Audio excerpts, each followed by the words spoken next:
Hello friends, I am a maths faculty from QLS Academy. Today we are going to start a new topic called surface areas and volumes.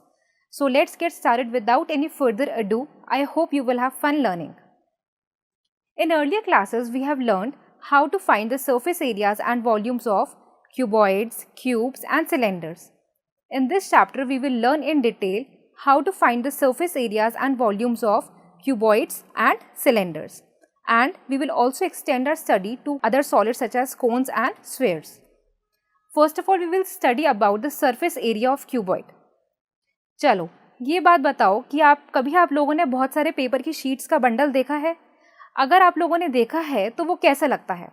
How does it look like? Well, it looks like a cuboid. अब हमको इस cuboid को cover करना है एक red pepper से. तो कितना रेड पेपर लगना चाहिए? Let us find out. पहले हमको एक रेक्टेंगुलर पीस ऑफ पेपर लगेगा जिससे हम उस बंडल के बॉटम पोर्शन को कवर कर सकेंगे. उसके बाद हमें दो लंबे रेक्टेंगुलर पीसेस लगेंगे to cover the two side ends. अब आगे एंड पीछे की साइड को कवर करना है तो हमें दो रेक्टेंगुलर पीसेस चाहिए होंगे डिफरेंट साइज के. अब जो फिगर बनी है इसको हम ओपन करके देखें तो it would look like as you can see on the screen. अब हमें इस बंडल के टॉप पोर्शन को कवर करना है तो इसको कवर करने के लिए हमें एक और रेक्टेंगुलर पीस की ज़रूरत पड़ेगी जैसे कि हमको बॉटम पोर्शन में लगी थी. एग्जैक्टली वही सेम. इस पीस को हम राइट साइड में अटैच कर देते हैं. तो देखो हमें इन टोटल 6 रेक्टेंगुलर पीसेस की हेल्प लगी to cover the complete outer surface area of cuboid. इसका मतलब अगर हम क्यूबॉइड का सरफेस एरिया निकालना है तो हम हर एक रेक्टेंगल का एरिया निकालेंगे and then we will add the 6 areas together. हम मान लेते हैं कि जो क्यूबॉइड हमें मिला है उसकी लेंथ L है, ब्रेड B है एंड हाइट जो है वो H है. तो देखो जो फर्स्ट एरिया है, जो फर्स्ट रेक्टेंगल है उसका एरिया क्या हो जाएगा? Length into height. जो सेकेंड रेक्टेंगल है उसका एरिया हो जाएगा लेंथ इंटू ब्रेड. थर्ड वाले का लेंथ इंटू हाइट. फोर्थ वाले का लेंथ इंटू ब्रेड. ऐसे ही फिफ्थ वाला का एरिया हो जाएगा breath into height and sixth का हो जाएगा ब्रेथ इंटू हाइट. अब हम क्या करेंगे? We will add all the areas and we will get the answer as 2 into brackets के अंदर L into B plus B into H plus H into L. This is the formula to find the surface area और total surface area of a cuboid.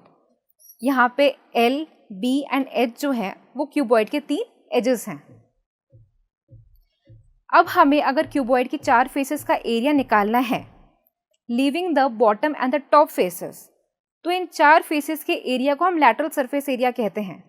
And the formula for the lateral surface area of a cuboid is 2 into brackets के अंदर length plus breadth into height.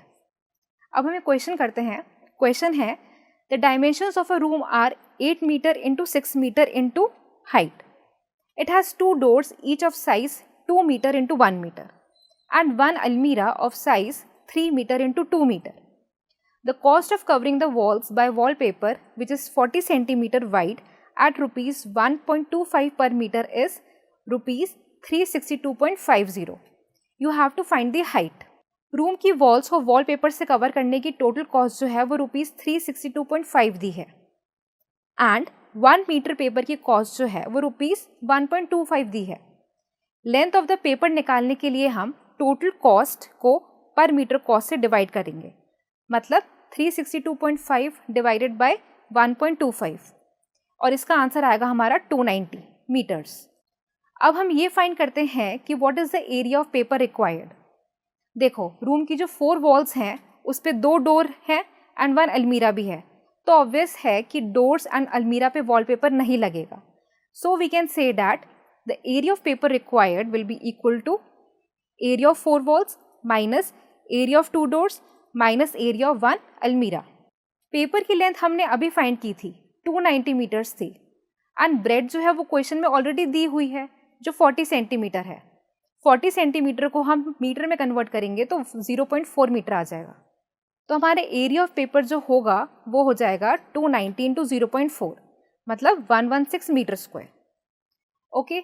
Area of 4 walls होता है 2 into length plus breadth into H. यहाँ पे हमको height find करनी है। Area of दो डोर्स क्या हो जाएगा, 2 × 2 × 1 एंड 1 अलमीरा का एरिया क्या हो जाएगा, 3 × 2. After solving the equation, we will get the height of the room as 4.5 meters. अब हम बात करते हैं about the surface area of cube. Cube क्या होता है, एक क्यूबॉइड जिसकी length, breadth and height equal हो उसको हम क्या कहते हैं, क्यूब कहते हैं।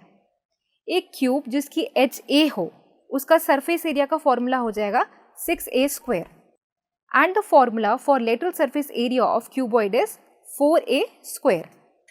Two cubes each of side 4 cm are joined end to end. You have to find the surface area of the resulting cuboid. तो देखो, दो क्यूब्स हैं जिनको ज्वाइन कर दिया गया है एंड टू एंड।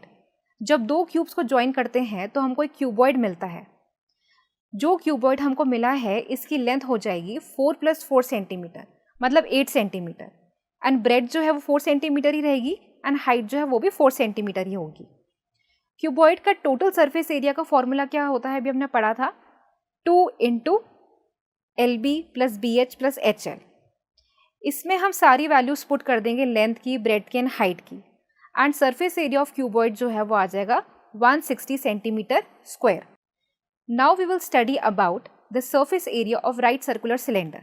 जैसे हमने अभी थोड़ी देर पहले रेक्टेंगुलर शीट्स की पाइल बनाई थी, ऐसे ही हम कुछ सर्कुलर शीट्स लेते हैं एंड उसको स्टैक कर देते हैं। स्टैक कर देते हैं मतलब एक के ऊपर एक रख देते हैं। इस स्टैक को अगर हम वर्टिकली रखते हैं तो it is called a right circular cylinder. ये सिलेंडर राइट सर्कुलर सिलेंडर इसलिए है क्योंकि ये बेस के साथ 90 डिग्री का एंगल बना रहा है और बेस जो है वो भी सर्कुलर है। कोई सिलेंडर जिसका नॉन सर्कुलर बेस हो उसको हम राइट सर्कुलर सिलेंडर नहीं बोलेंगे। अब हमें इस सिलेंडर को एक कलर्ड पेपर से कवर करना है, तो कितना पेपर लगना चाहिए, चलिए देखते हैं। हम एक ऐसा रेक्टेंगुलर पेपर लेंगे whose length is just enough to go around the cylinder and whose breadth is equal to the height of the cylinder. हम ये नोटिस करेंगे कि the length of the sheet is equal to the circumference of the circular base and it is equal to 2 pi r. Area of the sheet से हमारा cylinder का curved surface area आ जाएगा। Curved surface area of the cylinder का formula होता है 2 pi r × height. इस फॉर्मूले में जो r है वो सिलेंडर का रेडियस है एंड h जो है वो सिलेंडर की हाइट है। Now if you want to cover the top and the bottom of the cylinder also then we need 2 circles, और दोनों सर्कल का रेडियस जो है वो कैसा होना चाहिए, r होना चाहिए। अब सर्कल का एरिया क्या होता है, πr², तो total surface area of cylinder क्या हो जाएगा, कर्व सरफेस एरिया मतलब 2 pi RH + 2 pi r²। Equation करते हैं। क्वेश्चन है कि a godown building is in the form as you can see in the figure. The vertical cross section parallel to the width side of the building is a rectangle of dimensions 7 metre × 3 metre and it is mounted by semicircle of radius 3.5 meters. The inner measurements of the cuboidal portion of the building are 10 meter × 7 meter × 3 meter. Find the interior surface area excluding the floor.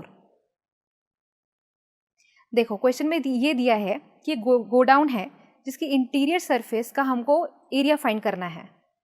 Godown का जो interior surface है उसमें 4 walls हैं, 2 semi circle हैं, एक आगे एक पीछे एंड ऊपर एक सिलेंड्रिकल रूफ है।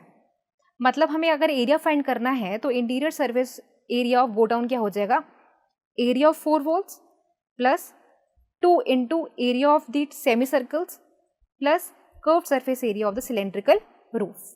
एरिया ऑफ 4 वॉल्स क्या हो जाएगा, 2 × 7 + 10 × 3 and area of semi circles की जगह क्या आ जाएगा हमारा πr² प्लस जो सिलेंड्रिकल रूफ है उसका कर्व सरफेस एरिया का फॉर्मूला क्या हो जाएगा, 2 × π × r × h।